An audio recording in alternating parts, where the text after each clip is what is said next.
Manger et boire en abondance pendant les fêtes de fin d'année est une tradition vieille de Mathusalem. Sauf que de plus en plus, la consommation abusive de tout type d'alcool, en bière, en whisky ou en vin, dans les points publics et surtout les grandes foires, a davantage des dégâts inquiétants sur la santé de nos jeunes compatriotes. C'est bien la cible juvénile qui, ici, paye les frais de l'irresponsabilité manifeste des patrons des débits de boissons et autres comptoirs dans les foires ou par exemple ici sur la colline de Kolniada, des cartons de vin très célèbres vendus aux mineurs à prix promotionnel. En toute quiétude, il n'y a qu'à voir l'attitude de ces derniers une fois le liquide avalé sans modération pour comprendre qu'il faut tirer la sonnette d'alarme dans l'urgence.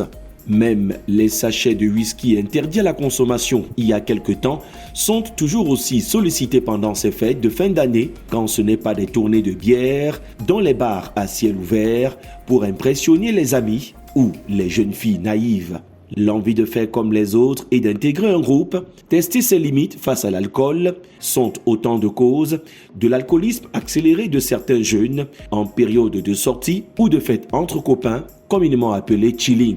Les risques sont nombreux à l'état d'alcoolisme chronique et parlant des conséquences, la violence dans les rues, des agressions, des accidents de la route, des viols, l'installation d'une dépendance qui peut mener à l'alcoolisme, sans oublier le coma éthylique ou des troubles de la mémoire et autres fonctions cognitives. N'osons même pas imaginer la gravité de la situation avec l'accompagnement de l'alcool par des drogues. Le tableau de ce phénomène est suffisamment sombre pour que chaque parent prenne ses responsabilités pour ne pas emprunter la phrase habituelle de « si je savais » quand il sera trop tard.